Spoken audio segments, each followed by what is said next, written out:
Hello, hello, hello, and welcome to another episode of the Misfit Toys Comedy Studios live stream. We have a very special guest that I'm super, super excited about, Vanessa Hollingshead. Let's get some snaps and some jazz hands. I know I can't see you and hear you, but I can feel you. How are you doing, Vanessa? I'm doing great. It's great to be here. It's great to be talking to somebody, considering my cat, as you can see, has become my spirit animal. I love it. Never was like that. Cat was always, now it's like, okay, I'm here with you. You need me. Nothing like this. Yeah. I love the pink pen too. I'm like, oh, I love the pink. I love the pink. So you have a Showtime special out. Yeah, it came out in 2019. I have been doing comedy. At a certain age, correct? What? Funny women of a certain age, yeah. I know I look 30, but I'm not. You could have fooled me. Like, what's the secret sauce of that youthful, joyful energy? Like, what is your secret sauce to being so youthful? And what's that secret sauce? I'd probably say dressing young doesn't hurt, and getting a little something every once in a while. I love it.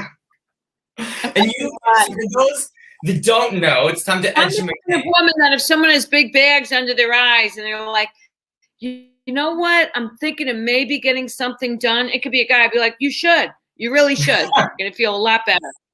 And they're like, oh, but no, you should get that sucked out because it's not going anywhere.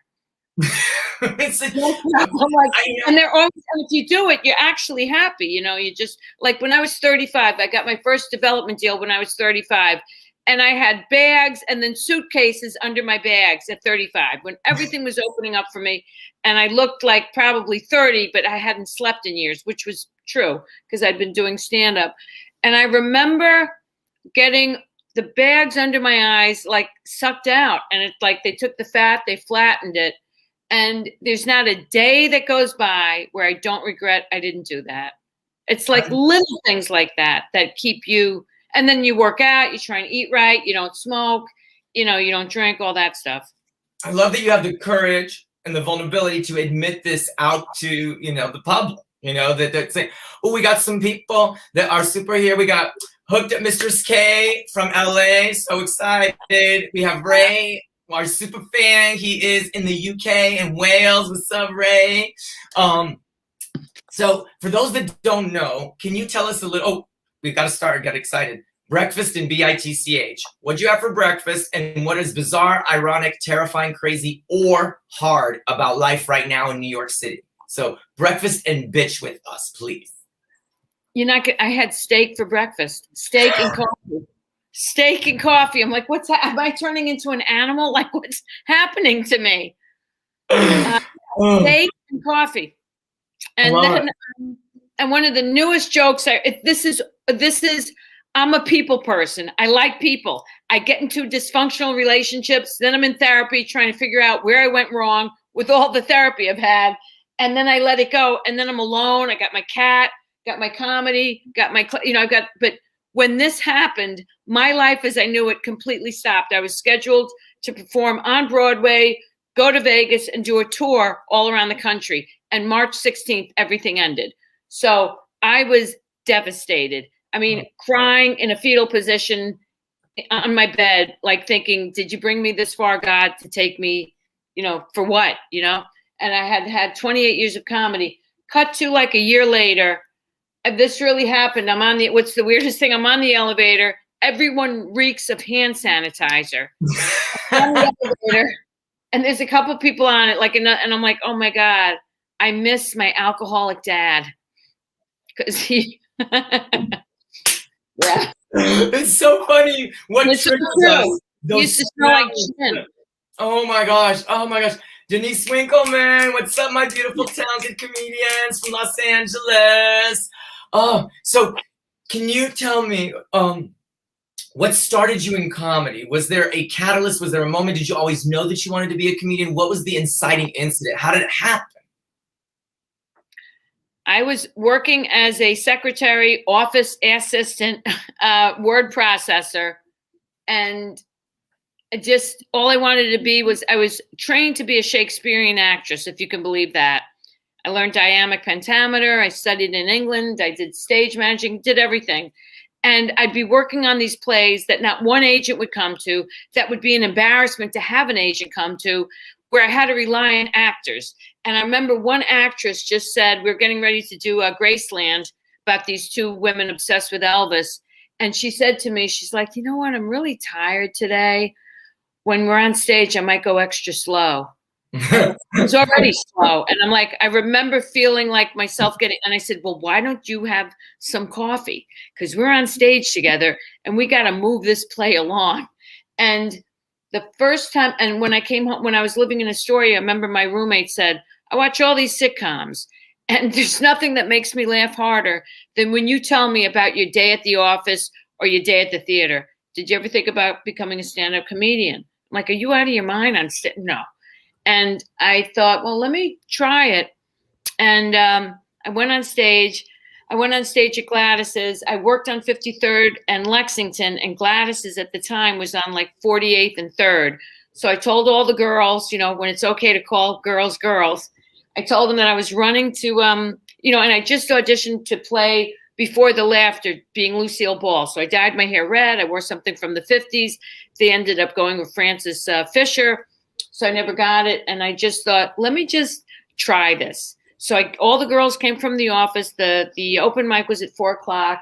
And I remember just like smoking and eating like pretzels and diet sodas. And the open mic started at 4:00. I went on around 9:30, 10. Like they had like 46 comedians. And then, the girls at the office were like this, barely trying to keep their eyes open. And I got on stage and I was going to do about how I lost my hair because I dyed my hair blonde and then I put hair straightener on for Black people. So the hair in 10 minutes was out. It was 10 minutes, I was bald. And I thought I worked on it in the office and nothing. And I just looked at the audience and I'm like, you know what? Richard Pryor could be doing his best stuff and you just kind of stare at him right now because it's just, there's no way. I mean, I went bald. No one cares. No one. All right. Well, and as this was happening and I was talking, this feeling, I can't describe it. I don't know if it's like a God moment. I just was like, you're home. You're home. No one can ever take this away from you. You don't have to rely on actors. You don't have to rely on anything except your own work ethic and your own words. And if you get really good, you can maybe make some stuff happen. And then I remember Tina, where she just, told Ike, go fuck yourself, wrote the book, but she was out of there.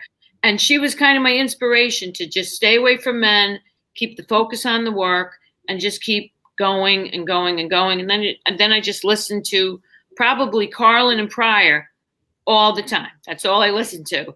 And then I started working on my stuff. I love it. I love it. Maija, what's up, my beautiful Maija DiGiorgio? Did you have a moment like that when you were on stage and you felt home? What was that moment for you? I'm going to give you a beat to think about it. Because I had a similar moment, Vanessa, when I was performing in Orange County last weekend. And I'm in this very Republican, heteronormative, mostly white audience. And this gay Ukrainian Jew is sitting there like, oh my God, wearing my mom's fur coat, by the way. Like, what am I going to do? Like, how am I going to do this? They're not going to get, this is not my wheelhouse. And there was a moment on stage, and it was right at the beginning, and I made all the women stand up. It was all outdoor event. And I go, all the women stand up, stand up. And I go, men, sit down. And they start laughing. And I go, no, sit down.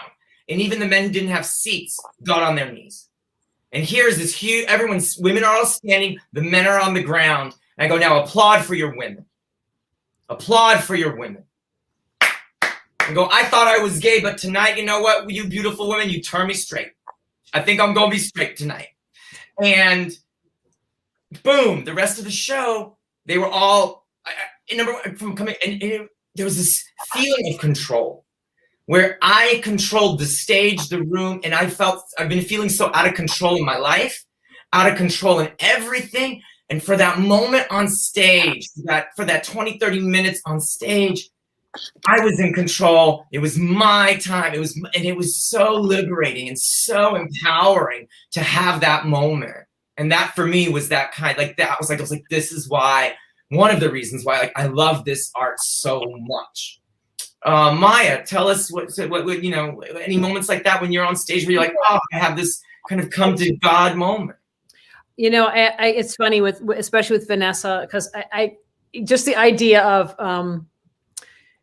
finding home on stage, because my career has been so hard in so many places, and I don't want to get emotional, but like Vanessa has made me stay with what I do, made me believe in myself when everybody else turns on me, fights with me when I'm like literally BSing myself, and has been probably one of the most amazing big sisters, but amazing just person in my life. I say, like, there's some people that have meant so much to me, and especially directly with how much stand-up means to me, to be when I'm whole souled doing stand-up. And I even forget that. And Vanessa has been probably one of the very few people I could say is always 100% been like, makes you feel like family, but pushing me even when I'm like lying to myself. And that's, and for my best, for pushing me for my best.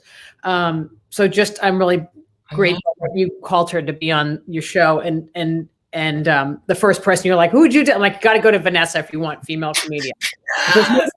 Will like empower you and understand, like, okay, this is part of being a woman in comedy, and this is part of what. And I'm going, oh, I thought it was just me. I thought it was a gaslight. My most comfortable space, I think, that I've really found was Lucian Hold, when Lucian Hold ran the comic strip Live, who was considered the most grueling person to pass you to get on stage in the comedy business. Like, you know how they say, like in LA, it's like Jamie Masada, but here it's like Lucian knew what he was looking at. He judged every breath of your set. And when he gave you the green light to work a weekend, and the Saturday nights at the old comic strip felt like a living room. And you're talking about a sold out packed house, and the way the room was designed, they changed the layout of the room, but the way the room was designed, it went long ways. So when you would say something honest, and that's what I love about New York comedy too, when you say something honest that you didn't even mean to say, but you said it because you just, like in therapy, it turns into therapy. And that wave of laughter would go, it trickle from the back of the room, because he had that room, like I said, they shifted it to face the other way now. You don't get it now, the way it's set up. But it would shoot all the way back, bounce off the back wall, and it was like a wave of laughter. And you could feel it. Like, it would take me 5 times to lock a joke. I always, and I'll still say that, 5 times to run a joke to lock it. It would take you 1 time to lock it if you had a Saturday night spot at the comic strip, and that room was packed and you felt it. Like, I remember a joke, and I on a set that was probably, I don't think I ever was able to deliver it afterwards. It was a joke. I was just talking about my family life and my stepmother and the problems of my family that were really genuine, like you just said, Iggy, about like bearing your soul, and like something was so truthful, your own pain. And I made a joke about, I said, my mom passed away when I was 14, and I still have the tape of it. It's audio. My mom passed away when I was 14. And then I went to continue on, and the Italians were like, hey, nobody going to say anything. Now we could tell everybody they're white. So they could tell me and my sister, but it just was this. And then it just was this moment that I'd only say that was so messed up that you'd say to just your best friend, and it was a sold out house. And that room just caught it, and it was like performing in your living room, even though it was the hardest situation to get into as a comedian. So, yeah. How did you meet? Through the comic strip.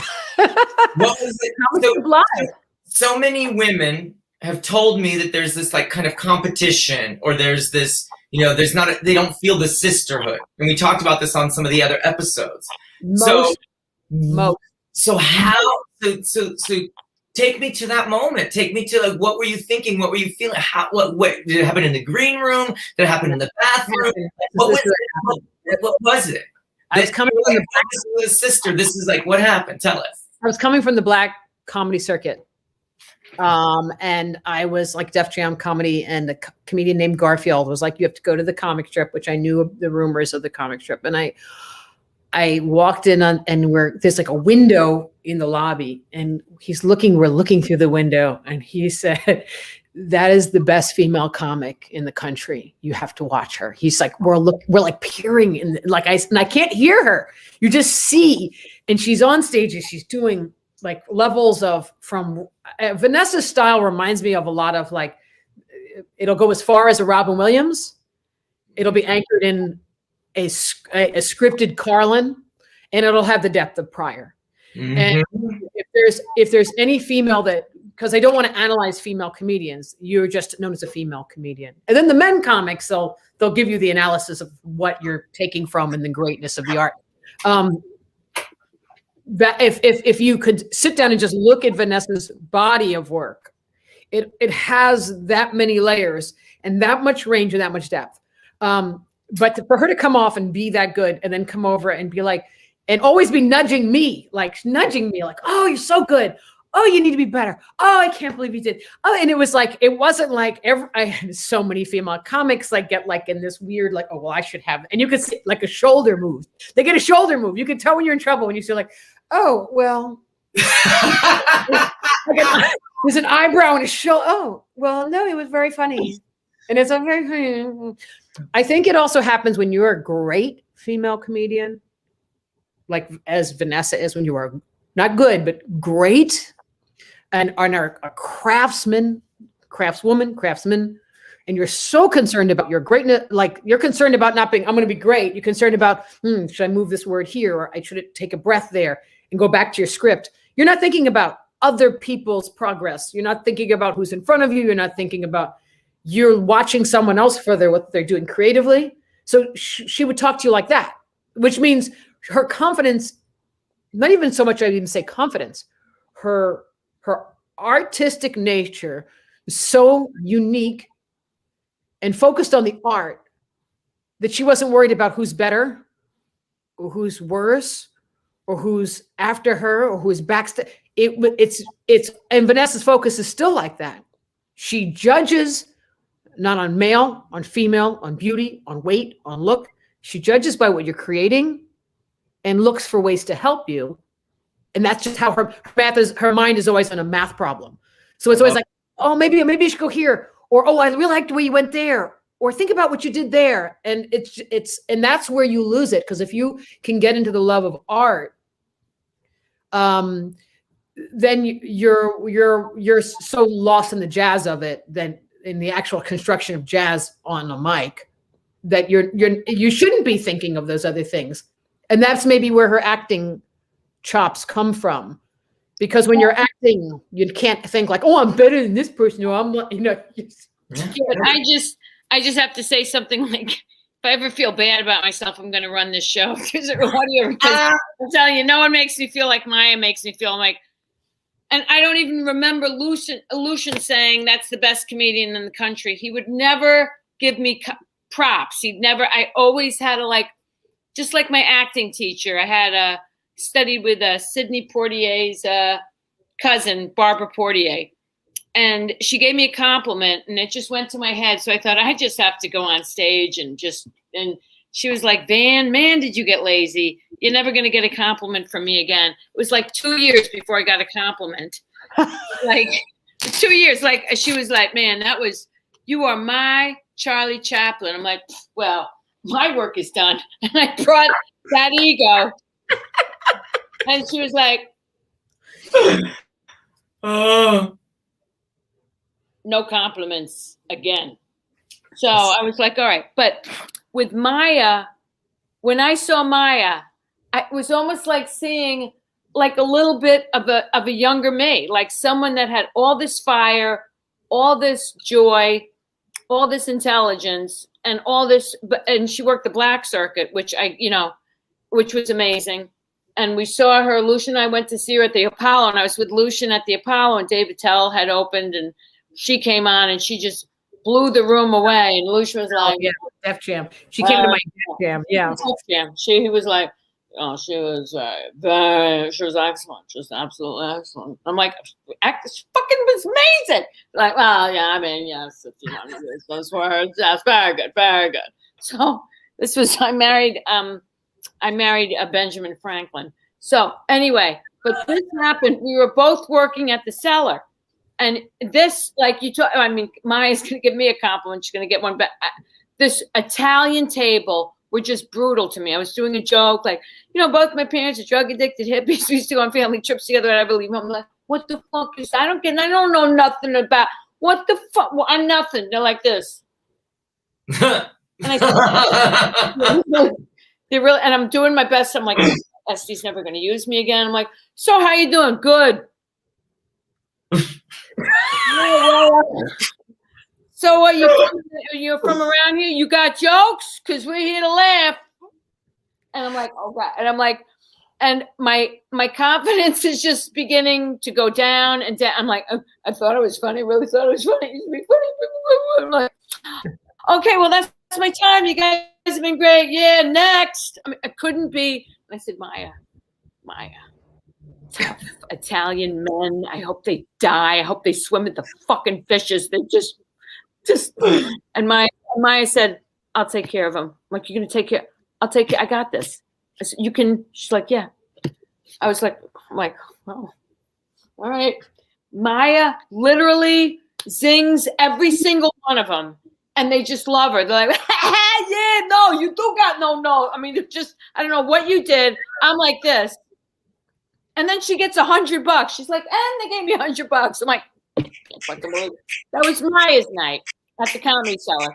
I love it. Oh my God, that's such a good story. I love it. Remember that, Maija? I'd never seen anything like it. You know what it is? Anything like it. You took them, you turned them around, and they gave you $100. Well, they said you do 10 more jokes, we'll give you $100. Because I'm like, I gotta go. They go, do 10 more jokes, give me $100. I'm like, okay. Bing, bing, bing, bing, bing, bing, bing, bing. I've never seen anything like that. If I would have done, I'm going to do my Shakespeare for you. Who the fuck is that? Wouldn't have worked. Oh my goodness. Oh my goodness. Oh, so Ray is saying, I'm overjoyed at women being so damn good and blowing away the tropes of misogyny and ageism. I was watching Monique Marvez last night, and Vanessa is rocking the same energy. Thank you, Ray. Thank you, Ray. So Vanessa, what would you piece of advice to the early Vanessa, or to any young women or men who are trying to start out, but specifically women, because it's really challenging and people don't understand. Like, comedy is one of the hardest as far as emotionally and also physically dangerous for women, because they are getting, you're in a dark, creepy room, you're getting assaulted to your car, you're getting emotionally assaulted, physically, like, it's dangerous. It is an export, it's like the UFC of entertainment. It's dangerous. It's hard. What couple pieces of advice for those that are starting out? I have a lot of moms that I work with and study with, and a lot of young women who are breaking out and starting out. What would you tell them, when they're starting out? And they're all over the country, and they have this story that they want to share. What in hearing it from you, what would you tell them?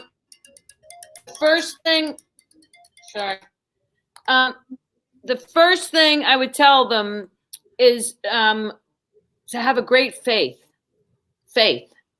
because you're going to be on the road. Like, I remember going in my little VW on the road, and there was a huge truck that was trying to just mess with me. You're going to be on the road. It's going to be dark. It's going to be late at night. There's going to be real weird bookers that are going to want you to drink or have sex with them, or they're going to be seedy and weird. You're going to be stuck in, condos. that it looks like, you know, semen stained sheets or people smoking pot that you could like, and they're going to want you to keep drinking. My first thing is try never to drink. And if you do drink, don't drink with anybody because it's a boys club. I don't care. It's gone underground. Same shit happens. It's just gone underground right now. So just keep your nose clean. What? I said little cat. I love that. No, she's not so little anymore. So you want to always like, and I used to act like a lesbian. I mean, I would get told, and make some women friends that you trust. Make sure you trust them, because I can honestly say there's nothing I've done in this career except want to help women. You know, if I die, if it goes to my grave, I did try and make it better for women, and I'll be very, you know, but a lot of women that messed me up, but it didn't stop me from helping women. I just was more selective about the women. And there'll be men that'll love you and believe in you, you know, equally. So befriend them. You want to be, and try and find headliners that you like and say, could you see my set? Can you take a little look at me? And stop doing the cutesy stuff. Stop trying to be all sexy. Just really write well, do the act outs, do the stuff about your family, do stuff that, you know, 10 years down, your material's only going to get stronger. You're going to have more of it. So we have a question from Cassie Staines, who is an amazing lesbian comedian who studies with us at the Misfit Toys, and she got third in the last UPW comedy competition. And she's been doing comedy for about a year, and she's already on the rise, and she's amazing. And she wants to know about, you were just saying about writing. Tell us about your writing habits. How do you write? How do you do what you do? I'll get sometimes like someone will just say something and it'll spark something. Like someone said, it's so weird, like, you know, when you give someone the finger. And then I was just like, this means wrap it up. This means fuck you. This means, you know, just like fingers, like shut it down. Like, and I thought, wow, that'd be like, just like peace, victory. Like, I just thought it's so interesting how fingers and hands be completely clean, you know, with the exception of that. So I'll listen to someone talking, or someone will tell me something about, or I'll have a bad relationship. And it's like, I recently got out of one, and I'm like, you know, you have problems in a relationship when it's like, you're not looking, men that are afraid of commitment, men that haven't been able to separate from their family. When you're looking up covert narcissist, malignant narcissist, sociopath, psychopath, something really wrong happened, you know, where please see my slipping. So and then you got to find humor from that. When you're looking at that, and you know, so then you find jokes about. So I take stuff from real life, or when you like, I really had a drinking problem, as Maya can attest. I drank way too much for way too long. And it's like, so I remember, and this really happened. There was a comedian that was a pothead, and another comedian that was a chain smoker trying to do an intervention with me. So the joke became, you know, my friends tried so many interventions with me. I just used to leave the plastic folding chair set up in a semicircle in my apartment when they came over. That was from. And my uncle, so I'm saying I'm watching intervention with my uncle, and he's like, and he's English, he's not, and he's a drinker. I'm trying to, like, you know, maybe give him the hint. And he's like, what's the matter with these women, the family? He's a hardworking man, just having a drink after work. All they do is nag, nag, nag. I mean, can't he enjoy his vodka and his meth? I mean, if they nag that much, I'd be thinking like that, yeah. Get me another beer, Ness. So basically, what you're my writing habits are, when something inspires me, I grab the notebook, I write it down. I take the phone, I write it down. I say something, I record it. I listen to someone saying something funny, and I'm like, yeah, right, yeah, Gracie, yeah, right, and that becomes my material. And no, so you just take it from, but it's always when it's taken from life, as what Richard Pryor does. I mean, when Richard Pryor talked about like ODing and being addicted to, freebase. There was so much honesty in that.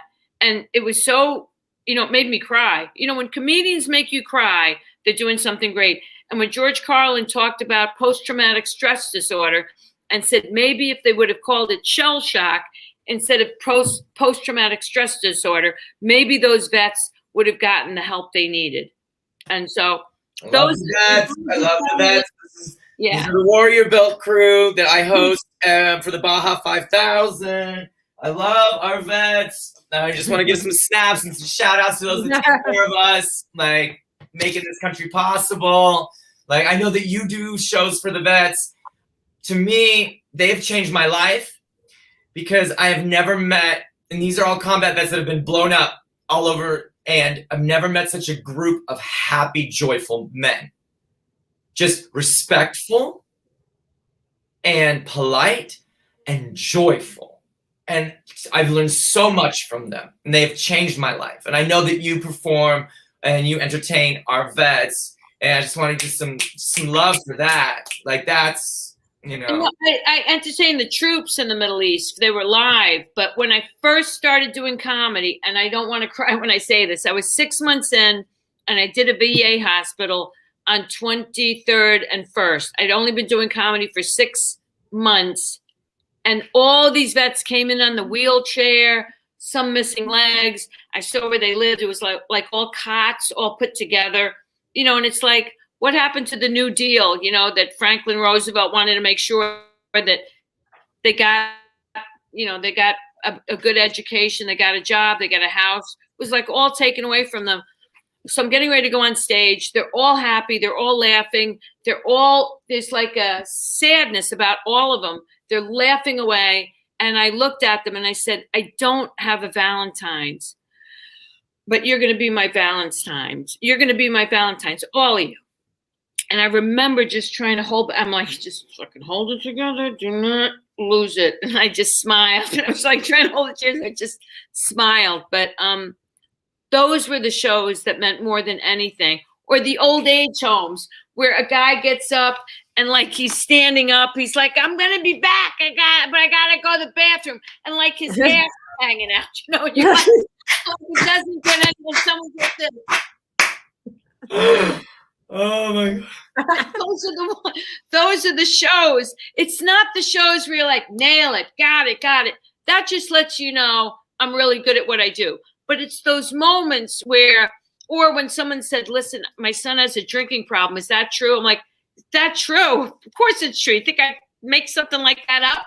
So those are the shows, the ones that you have the human connection that mean the most to me. I love it. I love that connection that's the reason why we do what we do. And that laughter, I talk about this, the science of it. When we laugh, it fires the limbic part of our brain, which is, found in mammals, which is also the same part of the brain that fires when chimpanzees and primates groom each other. It shows that we're part of the connection where they're in the tribe. When a mother feeds her child, it fires the limbic part of the brain. It's our evolutionary part of the brain that lets us know we're part of the group, we're connected. And when we laugh, it connects us. It unites us. How, especially in a time that's so divisive, how powerful is it that you can throw out an idea and hundreds, thousands of people will laugh, saying, yes, I agree. Yes, and agree on something around an idea, and we are all one. And it is just so powerful. And I love that you bring that out and that you mention that connection. And that's really why we do what we do, is that we're uniting people. We're connecting people. That is so, I love that. Oh, thank you, Steve. Yes. I'd like to add one thing to Vanessa's writing discipline. And because it's very funny, because literally Vanessa has given me so much of yelling at me for writing. Like, I need to write. There's a difference of what Vanessa does than what most comics I have seen. And in fact, I've watched Monique. In some ways, I do think some ways she reminds me of Vanessa in her energy. But Vanessa works very much like George Carlin. And I had the pleasure of interviewing George Carlin. where he wrote absolutely everything on a page. He wrote every single word, and he said he would put them on index cards, and he would read them. He'd take a section of a show, and he'd say, okay, I'm going to try new material. And then he would pull out a card. And he said, I didn't pull out a card because I had to read the joke. I pulled out the card to make the audience think that they were with me on something, but I already knew the joke. And then he said he would listen back to the tape, not to see if the audience laughed, but if he had said the joke the way he intended for it to sound, if it came out that way. Vanessa has that level of discipline where she doesn't do this to make people just like she doesn't take it like it's a jokey job. Many comedians do. She takes it like it's a craft and it's an art, and that there's a difference between the word is or was, or, not only even just in cadence, but in exactly what that word is. And then she studies it absolutely down to every frame and persistently make sure. And I've had to think of doing, I've had to retrain myself this last 2 years of things that are opening up for me. A lot of it has been Vanessa yelling at me for a decade of writing, and you have to write. And once you start to put it on the page, your material will open up. And I've learned this specifically from Vanessa. Writing it down, letting it open up on the page. You'll find new directions. We'll find new word plays. But then once you find it, allow yourself to do that joke and allow yourself the time, as Carlin said, to let it come out of your mouth the way you intended for it to sound. And sometimes anxiety and the shifting of an audience or something you can't judge it on just that. You have to listen to, am I saying it the way it was in my head? And at the same time, Vanessa has all the improv skills in the world, so like a Carlin would have all the improv skills in the world, but she still took that writing part as not just seriously, but as serious, because she paints as well. She's a painter as well, but as specific as taking that paintbrush and every single detail and every single dot is down.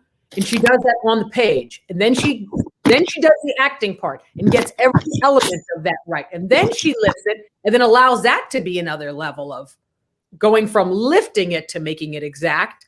And then from there, then she puts layers of improv, working with the audience, because the audience might interrupt a little bit that she's doing. And then she'll turn and address that. But she knows exactly where she left off. Or sometimes you just don't go back to where you left off because your comedic sense when you're a veteran like she is will go, I can't go back now, let me just pivot into the joke this way. But that's all very, very specific, and it's work, and she does that work. So I love that it's so precise, and I love that you're talking about writing it out and every word matters. And I think that Shakespearean training really helped probably with that, of just that gets well, Lucian helped too, because I used to do a lot of, it's like Lucian, this was a really big change for me. And when Lucian said, you're just so underconfident. If I wasn't underconfident already, when the way he said it, it really put this nail in the coffin. Just, there's other female and male comedians, not as funny as you, but they just, they believe in themselves, unlike you, which is unfortunate.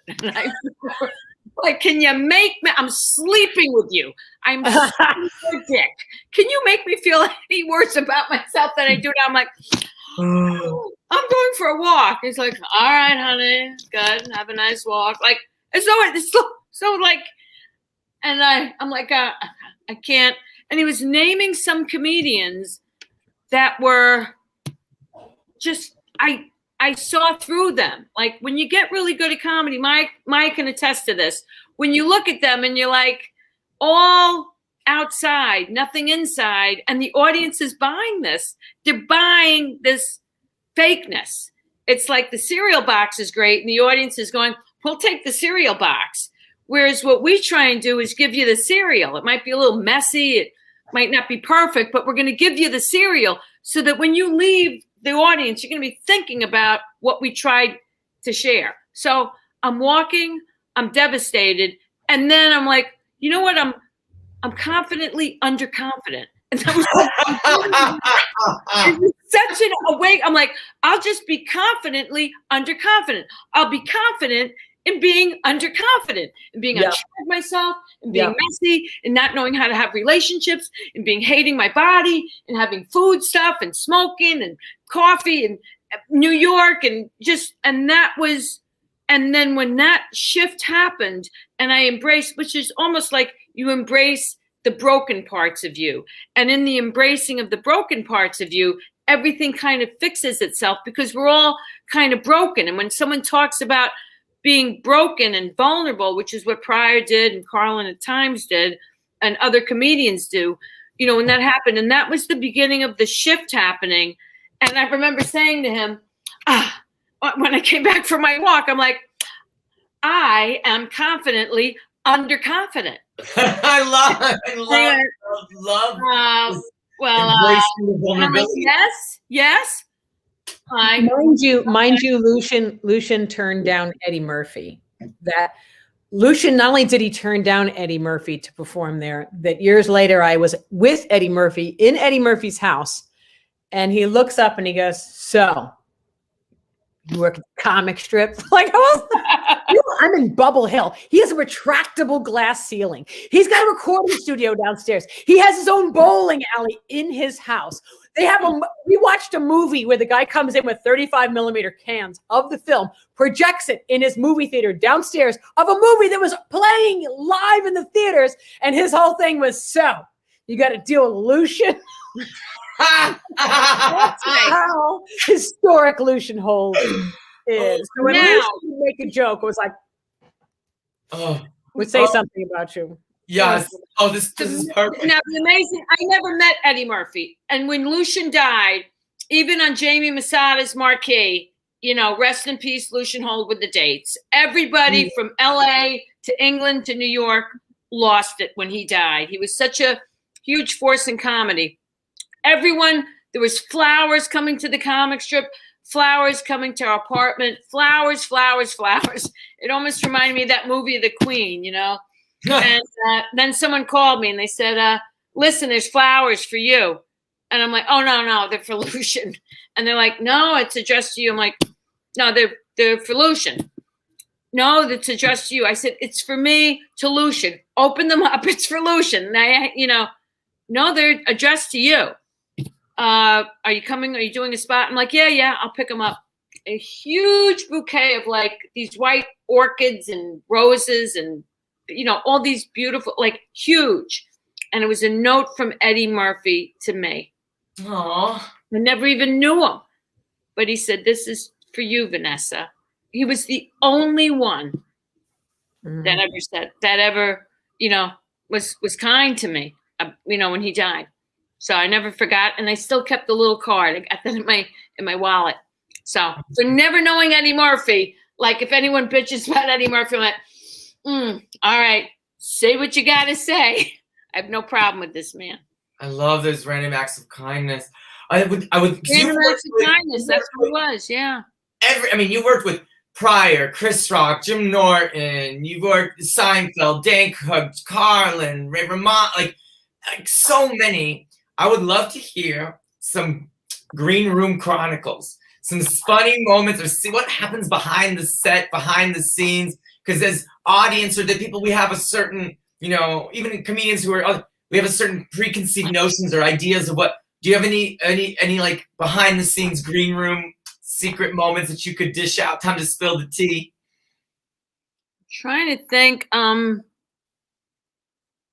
When you were, like whether it's in Vegas or you're somehow any of those, like mine. I remember the first time I was in the belly room upstairs at the Comedy Store in Hollywood, and Amy Schumer's there and Judd Apatow, and I get so nervous. And they got the bathroom upstairs.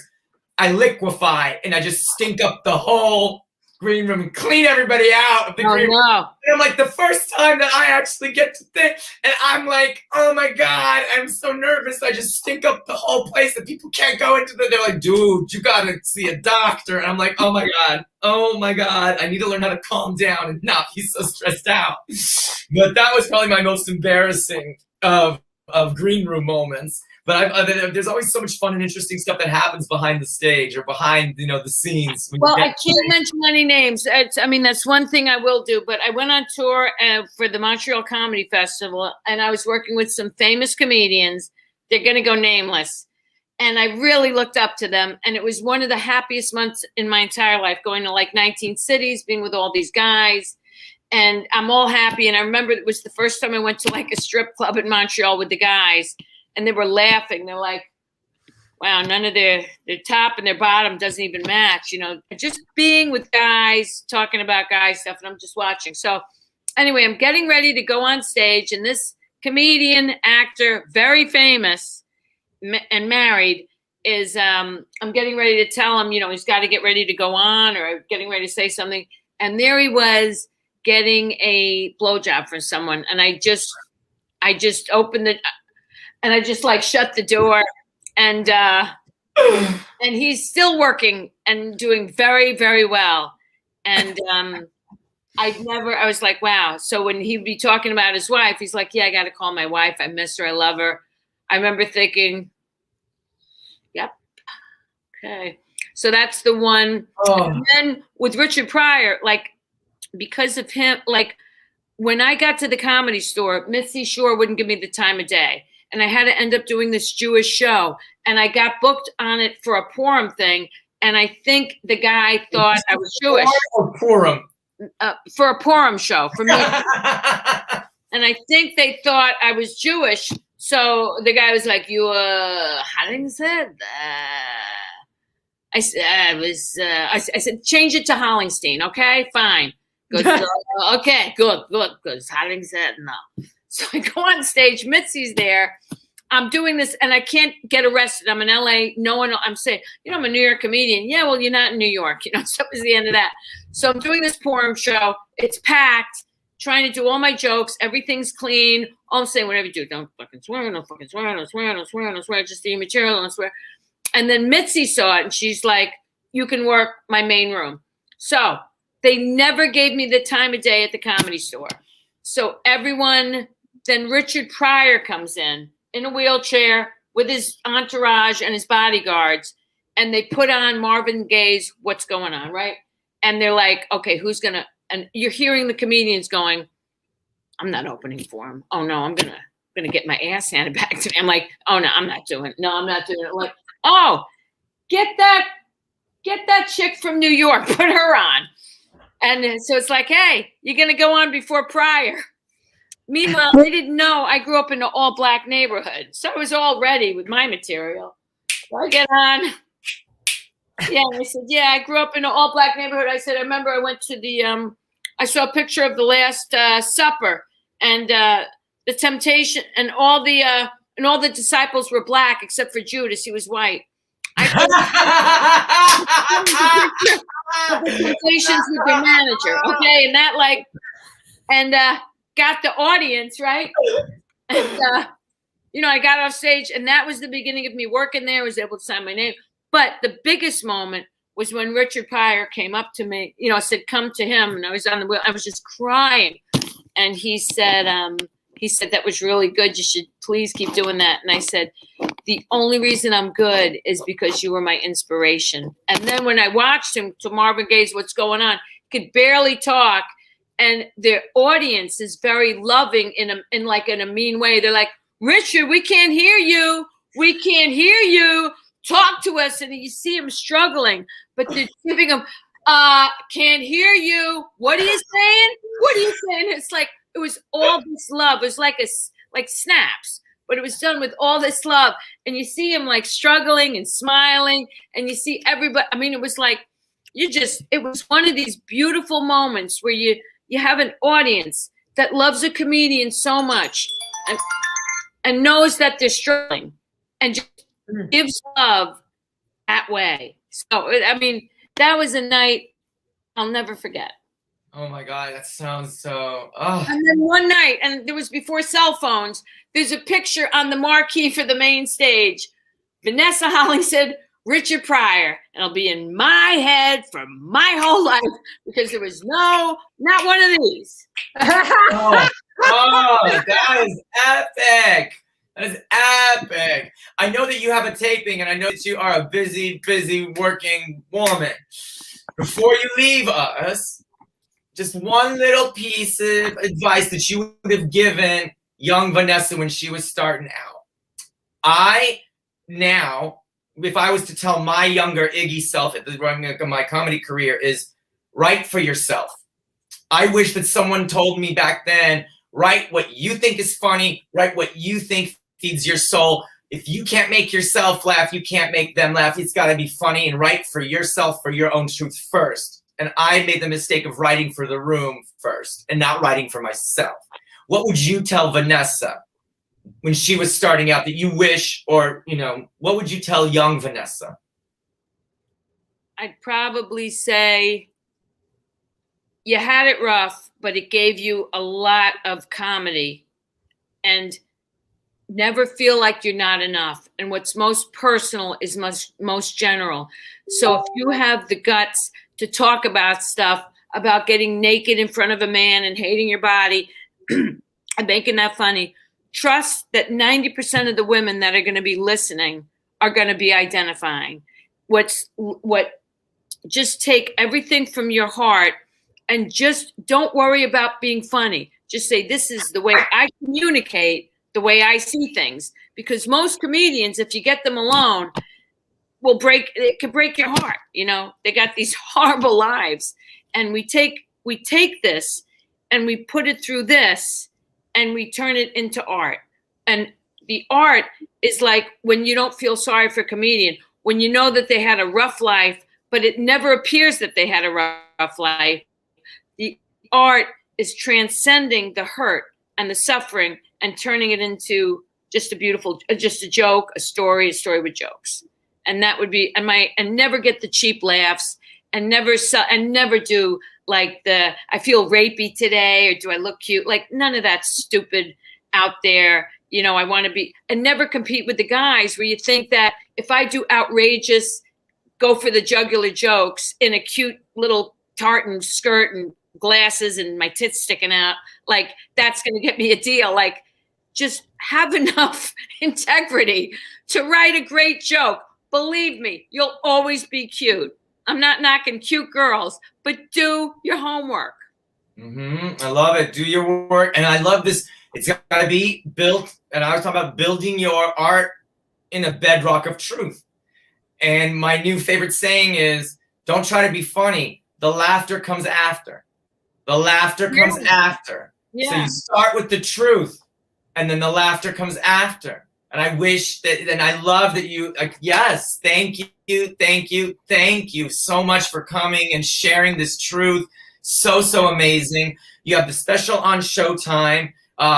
It's just this huge body of work, and it's just such an honor to have you here. And I just, Miss Elizabeth, she's here. Yes, stay true to yourself. Yes. Thank you for reminding us to just stay true. Tonight, we have our showcase for the Misfit Toys Comedy Studio. So all of our talented women will be going up on Zoom and sharing their truth. And so I'm excited about that. Do you have anything coming up that we can tune into? Are you doing anything live in New York? I know you're snowed in. Maija, same thing. Are you going to be doing any gigs or shows coming up that we should hear about, know about? Nope, I'm staying quiet. You're staying quiet. Are you going to be on the Misfit Toys thing? Is there like an open? No, I'm here. I'm here working. You know me. I'm in my think tank. When are you coming to New York? You got an open invitation to come see with me. I know. I'm working. I'm working on something. In fact, I'm going to call you because I think there'd be something. I'm turning into we were talking about you last night. Monk. Yes, I definitely want to make it there. And here's the one. I got a dehydrator, so I know how to make chips. Amazing cook. Amazing cook. Laura, come visit me. Maija, she'll leave weighing 8 pounds less in 2 weeks, right? Yeah, she's amazing, and the food is delicious. But no, I have nothing specific coming up, but one thing I want to add, especially with it being Vanessa on the line, and somebody had asked me a question about like how hard it is, and guys are saying women aren't funny. The truth is being that phrase, women aren't funny, has never bothered me. It's never bothered me because just give me a mic and I can prove I'm funny. And when I've looked up to women like Vanessa, like that was never the issue. It's the other politics behind the scenes becomes where it's the inequality or just drama of what we deal with as female comedians. But the whole toe to toe are women. That was like, who said that? Oh, I never even had that statement. I don't even get that statement. Because they could say Joe Schmo wasn't funny, but you give him a mic and he kills. The question is how the other things work out behind the scenes that I see that is hard because it's a boys' club there. But like I said, if anybody, Vanessa's body of work goes from numerous Comedy Central specials to, like I said, this funny women of a certain age, or any place that you can possibly find Vanessa. Just if you want to study comedy, I mean, aside from laughing, but if you just want to study comedy, she is truly the one. Teaching too. I'm teaching. So I was teaching. I was trying to teach to seniors and vets. But I'm teaching comedy to students if they're interested, to let me know. And also I teach privately, and people have been studying with me privately. This is the perfect of the two of you are like absolute. That's why I was like, you got to get Vanessa. Yeah, you're the queen of the act outs and embodying the you take me to these worlds when I'm sitting there, like you take me on the journey, like you're like this like creative rocket ship that just takes me to this place like that. And I'm just like mesmerized, like wow, you take me on that ride. Well, the thing with the act outs, and this is what I tell all my students, is no one can take it away from you. If you act out something like nobody's ever seen and balls to the wall, like I do with the music, Mick Jagger talking about technology to give me shelter. He does the rap thing. Now, if I do a half-ass Mick Jagger, I don't look like Mick Jagger. It's like, if you don't act that out fully, the audience is like, now, but if you act it out fully, the audience, you take them with you, So I'm a real believer, like if you got Italian parents, Russian parents, what's the matter with you? She does the best Russian accent, like her Russian stuff. I went to, no, this is a joke. I went to Sephora, that eye cream, that skin caviar, $800 a jar. I said to the woman, like, $800 a jar? What's in this stuff? She goes, it's very secret ingredient. It's from the Dead Sea. I'm like, what is it? Actual pieces of the Dead Sea Scrolls? Is it Cleopatra's embalming fluid? Did you suck the collagen out of a toddler's ass? For $800, I could pay a guy to say, you look 18. And if you shoes, a nice dinner. So. Oh my God. I'm not. So one last thing I want to ask, because we always have the monologues. What is your favorite thing, or the one thing that your mother, or maybe your grandmother, or a strong woman in your family has taught you? I call it the monologues. Like, my mom is telling me, no shame. There's no shame. She's never been embarrassed. No shame. Like that was, I remember, we were playing the penis game in a restaurant. The penis game, Vanessa? In a restaurant? You say penis, and then the other person says penis louder.